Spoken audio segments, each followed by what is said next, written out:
You, finding life rather dull, dreaming again of exotic places, wishing you were somewhere else? We offer you Escape.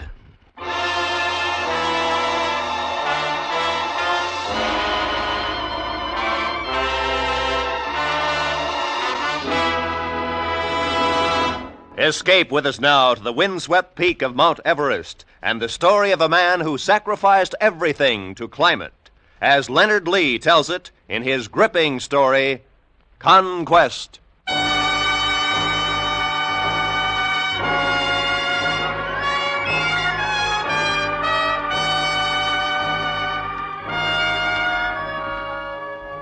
You want to know what it's like up there?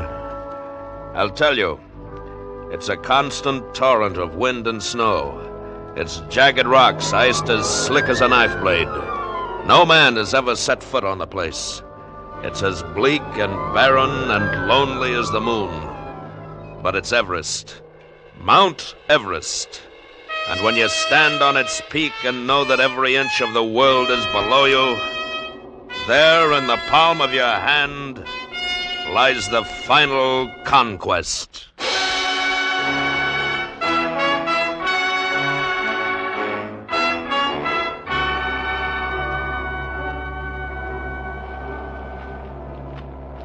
We're not going to make the mistakes Norton and Somerville made. We'll spend the first night at Camp 5 and the second night at Camp 6. That brings us to 26,800 feet. Are you going to make the north face to the Kulwar, Mallory? No, that's what they did. We're going to make a frontal attack, direct. We'll follow the crest of the northeast ridge to the peak. Yeah, that's tougher climbing. The only chance, Hamilton. And we'll take oxygen on the last dash. Well, best of luck, Mallory. Thanks.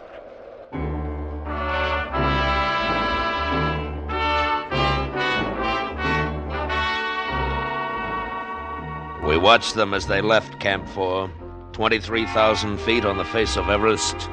Mallory and Irvine, stocked with their provisions.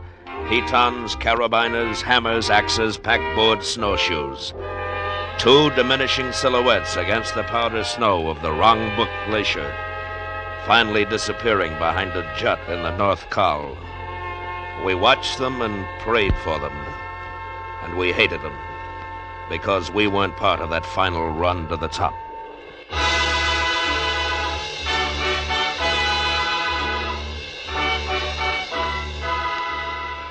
Two days later, June 10th, 1924, a man crawled toward us in the snow. We ran out of the tent to get him. It was Odell, our geologist from Camp 6. He could hardly speak. Challoner, brandy. Yes, here, Odell, drink this. Thanks. What happened? I saw them. I saw the top. Did they make it? I don't know. They were about 800 feet from the peak. Mallory and Irvine. At the last step. Then the mist closed in. It's only a matter of time. They'll make it. Hamilton. No man can live up there. There's nothing to breathe. And that was the last word. Somewhere in that jungle of ice, their frozen bodies lay. The peak was still unscaled. We looked out at the expanse of desolation stretched out before us. We looked out and up. The calm arrogance of the summit was wrapped in mist. From that moment on, there was only one purpose to my life: to climb that mountain.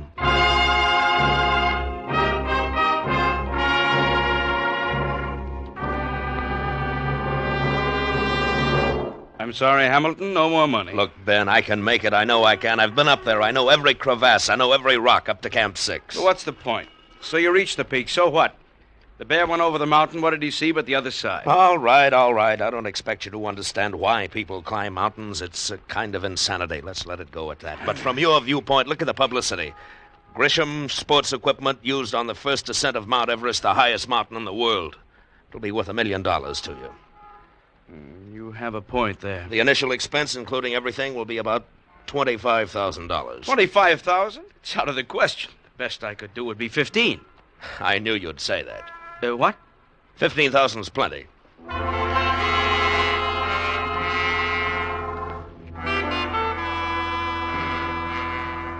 Well, what do you say, Challoner? Are you with us? Well, the last time it was pretty rough, but I'm always fool enough to try again. Fine. Who have you got lined up so far? Langmuir, he's pretty young, but he's got a lot of energy and a lot of experience for his age. Newt Revere, you know him. No. 4 of us will lead. That sounds pretty good. How about financing? The Mount Everest Committee can't supply it all, so I got most of what we need from Grisham. He makes sports equipment. It's a publicity deal. I see. Well, it's March now. We ought to have our base camp established by mid-April, and then we'll have about a month of climbing before the monsoon hits. Yes, that's what I planned. We'll be leaving in about 10 days. Can you be ready? Yes, I'll be ready, Hamilton. And so will Everest. We arrived in Darjeeling on April 2nd. We hired Sherpa porters and Tibetan guides, bought more tents and scientific equipment, and headed toward Everest, 100 miles away. But it was almost 3 times as far, snaking through the gorges of the eastern Himalayas.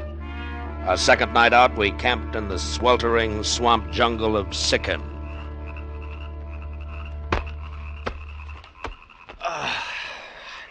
I can't sleep. Try a wet towel on your head. I've tried everything. Hamilton, Yes? can you sleep? No. If you ask me, we should have taken the south slope. Gets more sun, less ice. Do you hear me, Hamilton? Yes, I heard you. Well, why didn't we try the south slope? Because the north slope is explored and possible. Besides, Nepal won't grant permission. Let's try to sleep, Can't sleep. Too hot.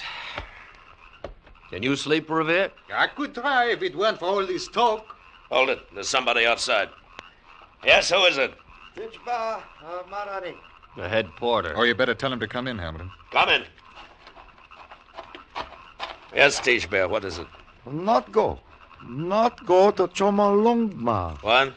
Signs very bad for mountain. Death, I see. What signs? Bend of the trees and the stars. No good. Not go to mountain. All right, Tish Bear, how much? I do not understand. The bend of the trees is worth how much? Oh, signs are bad. $500. Get back to your tent. $400. $400, a blessing from Holy Lama of wrong book. All right. But that's the last holdup, you understand? I'm sure signs will be better. Now get back to your tent. Oh, gladness. Gladness. There's a Gurkha for you.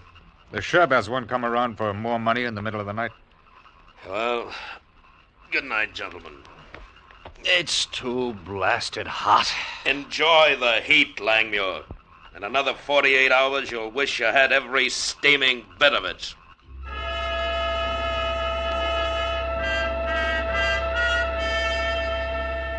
We pushed on through the Sikkim to the Tibetan plateau. The mercury plunged to 0. The wind and snow lashed at us. We'd begun to climb.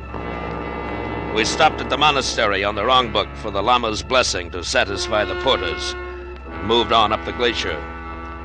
12 below now. And then, in the momentary clearing of clouds, I saw it once again.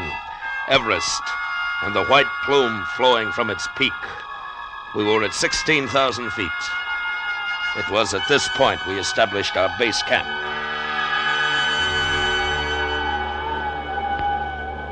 All right, Challoner, tell them what we've decided. All right. Camp 1 will be at 18,000. Camp 2 will be at 20. Camp 3 at 21. Camp 4 at 23. I will each carry oxygen. The tanks are light, but we'll have enough to last us for about a week if we use it right. When we get near the top, the routine will be 15 minutes of climbing, 1 hour's rest. We're not making the mistakes Mallory did. There any questions? Yes. How do we pair off, Hamilton? Challoner and Revere, Langmuir and myself. We'll travel together up to Camp 4, then we separate into doubles. The rest of the men will be dropped off at the camps as we move along to maintain relays. Anything else? Yeah. I think we're going to make it.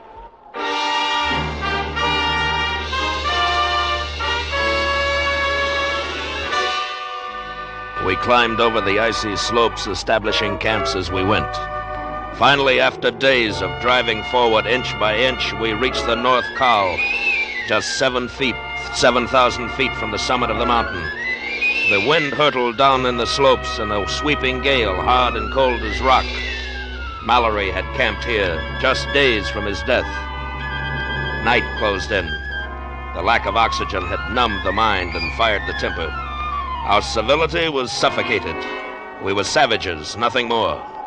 We sat around an alcohol flame, the four of us, breathing hard, staring at each other's bearded faces, while outside the wind beat at the tent flaps. Gotta have oxygen. You've had plenty. Can't breathe. You can breathe. Just take it easy. Any more oxygen, your body will stop regulating to the altitude. Then you won't be able to do without the stuff. My heart's going like a trip hammer. It'll get worse. I gotta have some, I tell you. Sit down. Stay away from that tank. I can't breathe. Hamilton, I can't breathe. I said stay away. All right, come on, now get up. Oxygen. Please. Sit up and behave yourself. I'm the leader of this expedition, and you'll do as you're told. Here, Langmuir. Give me a hand. No. Let him lie there, Challoner. He'll be all right in the morning.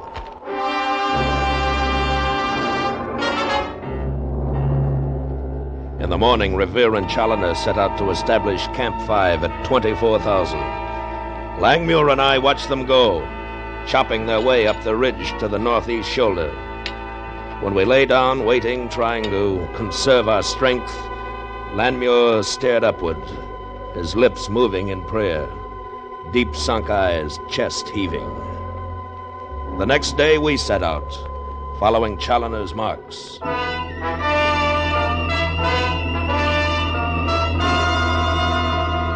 Langmuir! Body belay!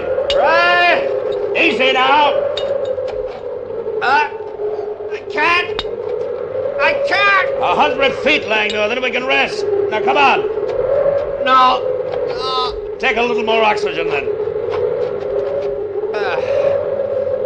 There, you feel better? More. No more. Now come on, quarter shell to the camp. Quarter shell. He stood on my shoulders and I boosted him to the narrow ledge. He grasped for the edge, his fingers clawing at the smooth rock. I felt his foot slip from my shoulder. I grabbed for his leg and missed. Black space sank below us, and he fell.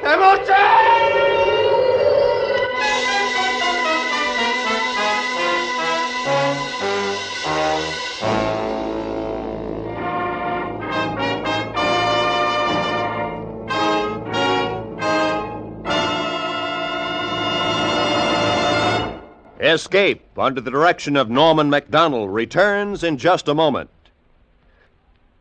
And now, back to Escape.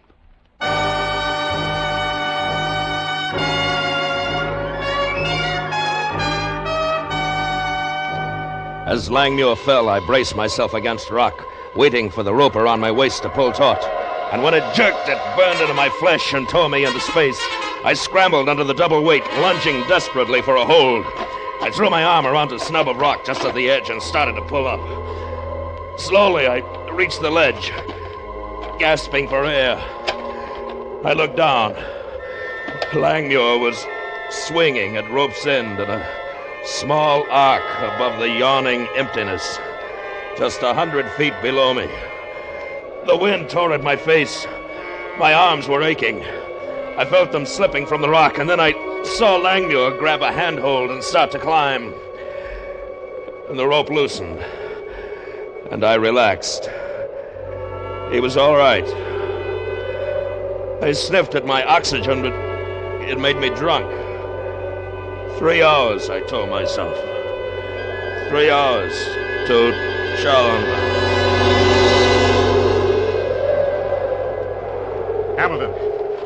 Hamilton, you all right? It's Challoner. Are you all right? Yes, I'm all right. How did I get here? Langmuir brought you in. I must have passed out. Yes, you certainly did. Where's Revere? A rock fall. He must have been killed instantly. 3 of us. 3 of us left. We haven't even established Camp 6. Look, Hamilton, I'm not a young man anymore. I'm 38. That's fine for selling shoes in a department store, but not quite up to this kind of thing. I just about reached my limit, Hamilton. You and Langmuir. You two will have to climb alone from here on up. I think we can do it. I'll stay here at Camp 5. All right, Challoner. I hope I get a good sleep. Because tomorrow I've got a date with the mountain.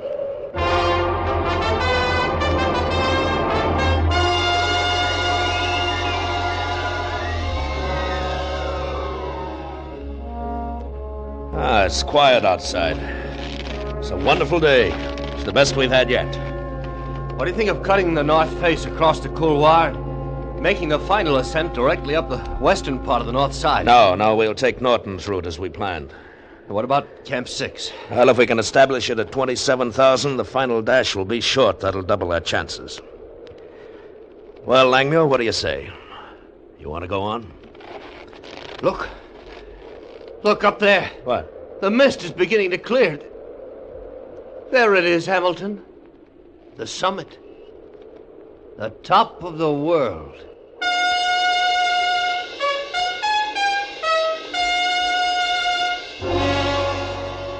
We started up again, up toward the summit. Our altitude was 25,000. We planned to camp at 27, leaving only 2,000 feet for the final spurt. We hung desperately to the sheer face of the mountain, the freezing wind whipping up from the great couloir, tearing at our grasp. All the next day we inched upward, our hearts pounding. By nightfall, we had only reached 26,000. We had to camp or die. I found a small recess. We pitched our tent over it, fastening the stage with pitons. We huddled together in the cold darkness. Langmuir was exhausted. I heard him gasping the weak air. My arms and legs were swollen with pain, my lungs bursting. The top seemed miles away. Every ache in my body urged me down to the firm, warm earth. But the peak, only 3,000 feet, the White Plume Peak. 26,000. Only 26,000. We'll never make it, Hamilton. You can see it in the daylight, the peak, Langmuir. We'll go like Mallory went up there. Suffocation. We'll make it. Suffocation. No air. Nothing to breathe. Stop it, Langmuir. We've got to go. Go back. We're not going back. We're going for the top. We've got to go back. 3,000 feet, that's all. 3,000 feet and we're there. Mallory. He couldn't breathe. He's here somewhere. Dead. Frozen dead. We'll make it. Tomorrow morning we're going back. Langmuir, we've climbed tougher ones than this in the Rockies. The slopes aren't hard. From here on, it's simple. We'll make it, Langmuir. We've got to go back. We're not going back. You understand? We're going to make it. Hamilton! Listen! Listen to me. If you try to turn back, I'll kill you.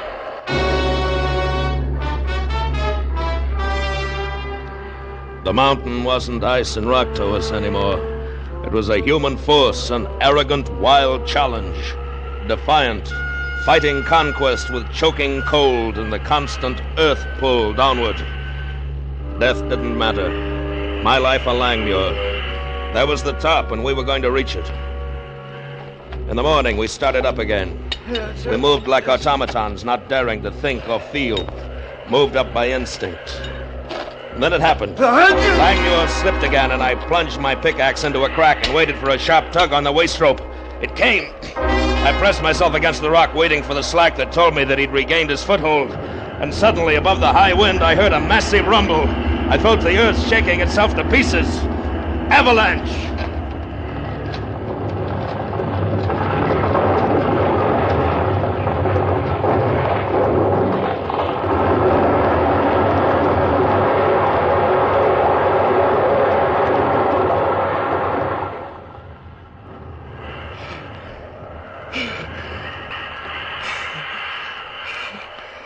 Langmuir! Langmuir!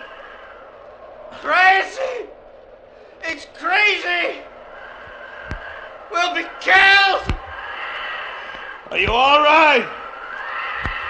I'm going back. No, wait! Stay where you are, Hamilton. Listen to me! I cut the rope. I'm going back. I'm coming down to you! Hamilton, I've got a knife. Hamilton, don't try to stop me. All right! Go on back! Go on back! I'm going on to the top! Goodbye, Hamilton. Goodbye. Everest. I'm going to beat you, Everest. I'm going to the top. I'm going to the top.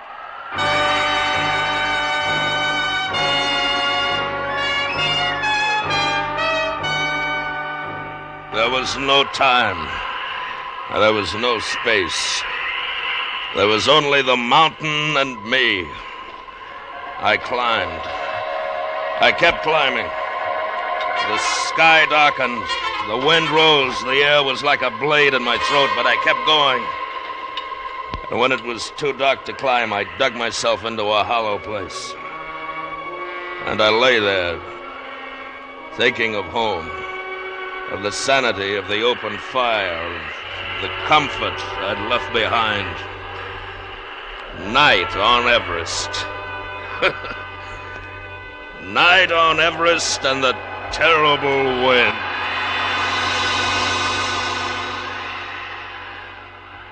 Morning broke milder and clear. I left the hollow and looked upward through the glare of the sun. The slopes were more gentle, the holds easier. It was as if Everest had suddenly relaxed its guard, for there, just above me, lay the few yards of level terrain which formed my goal. I started again, moving upward, senseless to pain. Hours later, the ground leveled and I stopped crawling. I lifted my head, and around me in every direction, clouds and peaks. Below me, the black outline of the earth. I'd made it. I was the first man ever to reach the peak of Mount Everest.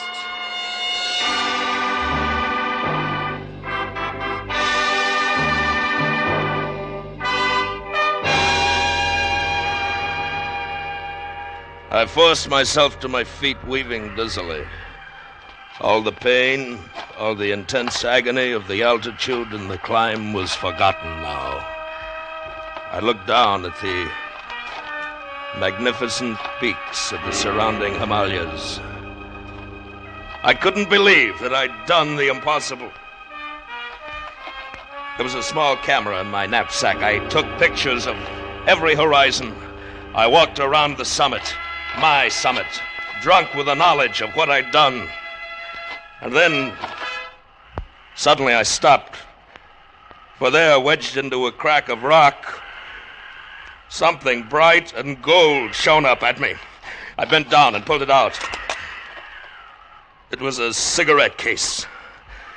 It bore the initials GLM. George Lee Mallory.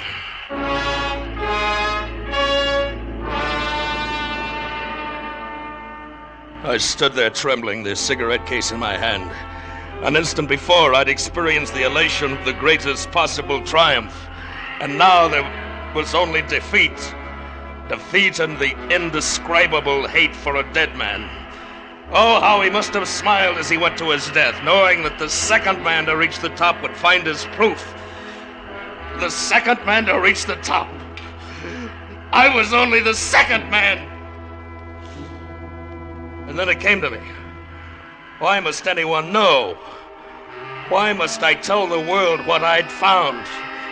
Mallory was gone. He wouldn't hear the applause. It would be me, Chase Hamilton, the man who had conquered Everest. I took a small plate of metal from my wallet and wedged it into the rock. It read, Hamilton Everest Expedition, 1925. Then I strapped on my sack. I look below me. It would be a difficult descent. But there was only one direction to go now. Down.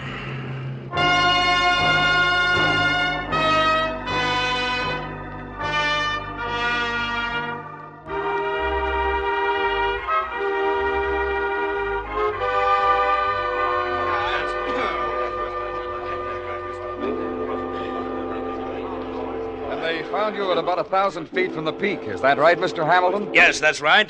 Challoner found me. He brought me back to Camp 6. How come Langmuir didn't go to the top with you? He died, gentlemen. The rope broke and he fell. Langmuir deserved a lot of credit, though. Without him, I never could have gotten near the summit. Well, how does it feel, Mr. Hamilton? How does it feel to be acclaimed as the first man to climb the highest mountain in the world? Well, gentlemen, I feel as if... If you could just give our papers a statement of some kind, how does it feel to be the very first? Yes, that's what we want to hear, sir. You don't climb a mountain just for fame and glory, gentlemen. You climb it for something more personal than that. And you can't lie to yourself. I'm afraid I don't understand. You were the first. No, gentlemen. Not quite the first. George Lee Mallory reached the top last year. I found his cigarette case wedged in a rock on the summit. This cigarette case. Smoke, gentlemen.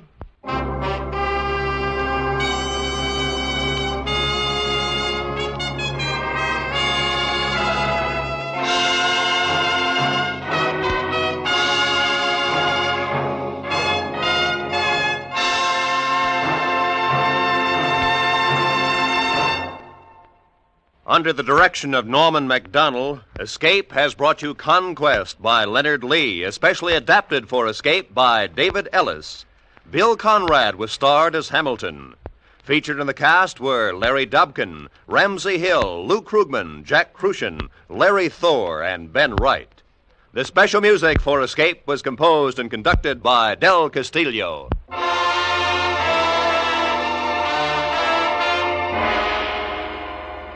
Next week, escape with us to Western Europe and the story of a futile attempt to save a beautiful girl from the clutches of the most cold-blooded political organization on earth, as Anthony Ellis tells it in his exciting story, A Bullet for Mr. Smith.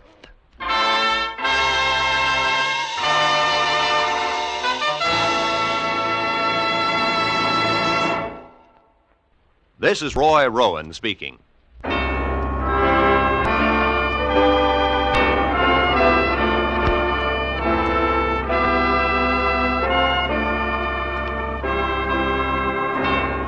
This is CBS, the Columbia Broadcasting System.